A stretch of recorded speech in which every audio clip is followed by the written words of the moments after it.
वादग्रस्त IAS अधिकारी पूजा खेडकर यांच्या नाव वारंवार चर्चेत येतं, पण यावेळी त्यांचा आईनंतर थेट वडिलांचाही प्रताप समोर आला आहे. एका छोट्या अपघातावरून थेट सिमेंट मिक्सर चालकाचं अपहरण करून त्याला पुण्यात डांबून ठेवण्यात आलं.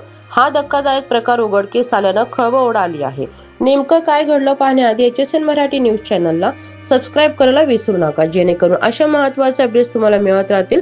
चला जाणून घेऊया. नवी मुंबई येथील धक्कादायक घटना समोर आली आहे.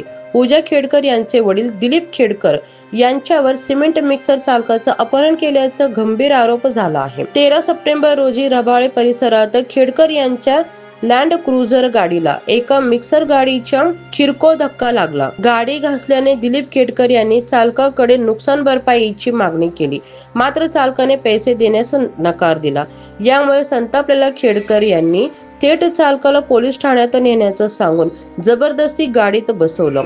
पण पोलीस ठाण्यात न नेता त्यांनी चालकाचं अपहरण करून त्याला पुण्यातील स्वतःच्या घरी डांबून ठेवलं. दरम्यान चालकाच्या सहकार्याने रबाळे पोलीस ठाण्यात तक्रार दाखल केली. पोलिसांनी वेगवान कारवाई करत गाडीचा मागोवा घेतला आणि चतुर्शृंगी परिसरातील खेडकर यांच्या घरी धाड टाकली. तिथे चालक सुखरूप सापडला.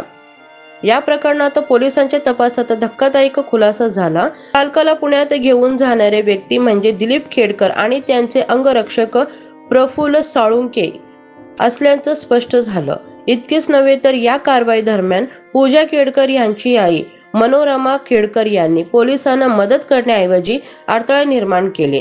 त्यामुळे त्यांनाही या प्रकरणात सहआरोपी करण्यात आलं.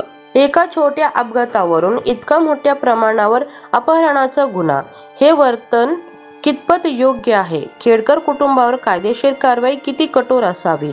तुमचं मत काय आहे? कमेंटद्वारे नक्की सांगा.